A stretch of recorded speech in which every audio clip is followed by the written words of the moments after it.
But anyway, I just want to let you know, no, I'm a fan of Twitter.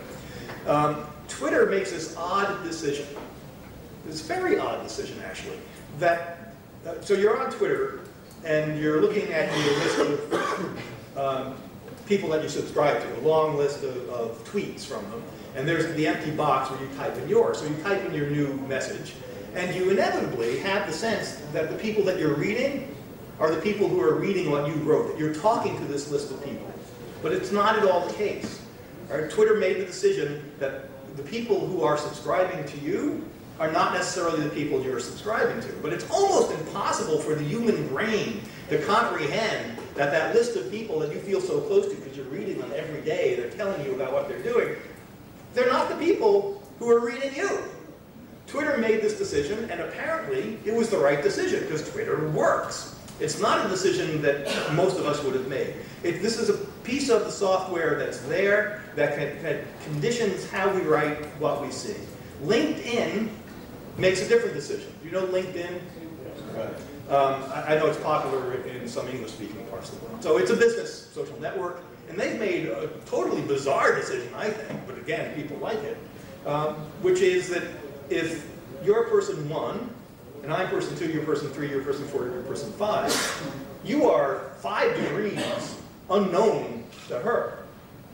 And yet, if you want to meet her because she's an important executive, which is, LinkedIn will say, oh, no, you have a path to that person. And so somehow you two can be related. In fact, you as lucky number 3, I pass along to you a request that he wants to know her. You don't know him, you don't know number 1, you don't know number 5. So you get to recommend 1 to 5 on the basis somebody you don't know to somebody else you don't know because you happen to know numbers 2 and 4. This is a crazy idea for establishing a social network, but apparently it works, and the social network shapes itself around this bizarre idea. Skype likewise makes decisions. It gives you an option. Do you want to get random phone calls from strangers? Maybe you do. It is an odd idea, but that adds a feature to the sociality. So in each case, these buttons determine the nature and shape of the sociality that occurs within them. It is essentially unpredictable. So this is a completely random grab of one of my Twitter pages. And if you go through and try to figure out why people are Twittering, what are they Twittering about, on this single page, there's a huge variety of reasons why people Twitter, how they are using this tool. Everything from deep thoughts to the mundane details of their lives. In some cases, I don't even know why they're Twittering or what they're talking about. If you look at the bottom one, the question marks, sorry, missed that one, nodded off. I don't have the slightest idea what this person is talking about. I missed that one also. So thank you for telling me about something that you didn't see. It doesn't make any sense to me.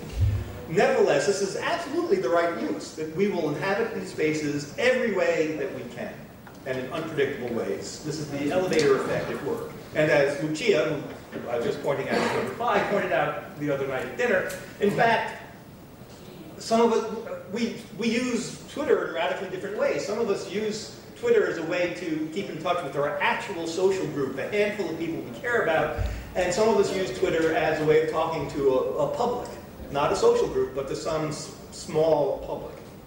So we use these tools in ways that nobody predicts, and we're quite happy doing so. So ultimately, we're back at the elevator problem. Now, elevators just go up and down, so that's simple. But mobiles, especially mobiles connected to a web, a worldwide web, an internet of people, are far more complex. So we cannot yet know how we're going to use these. We cannot yet know all of the radical changes that mobiles bring to this world, knowing where you are, where your friends are, what's going on in the world, knowing everything that goes on in the web, being able to have their own set of sense perceptions, increasingly about your environment, connected to other people's sensory, the phone's sensory equipment.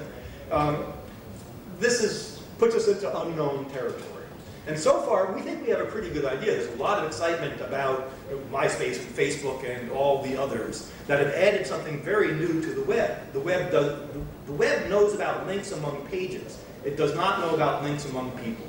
the new breed of social networks that everybody's so excited about, and properly so, know about the links among people. That's a fundamental addition to the internet, a fundamental addition to the web.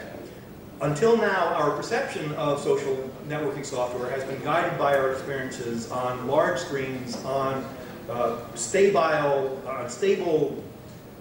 positioned laptops and PCs. The addition of mobiles is a wild card. We don't know. They add some fundamental new possibilities, and so we don't know exactly what we're going to use these elevators for. It's just unpredictable. There are at least 3 possibilities. I think some are more likely than others, but we really, really don't know which is going to prevail. And one, I think the least likely one is that mobiles will simply shrink mobile networks down to the size of a mobile screen. That would fail to take advantage of what mobiles add. So I think it's the least likely. But the other 2 possibilities, I don't know. It could be that they become a very important version of social networking, or it could be that they, in fact, become, as we say in English, the tail that wags the dog. It's possible. I'm not here to tell you I know which, or even that I have a good sense of which. I don't know what will happen. But the introduction of mobiles is a very interesting and important break in this new world of social connected computing. Thank you.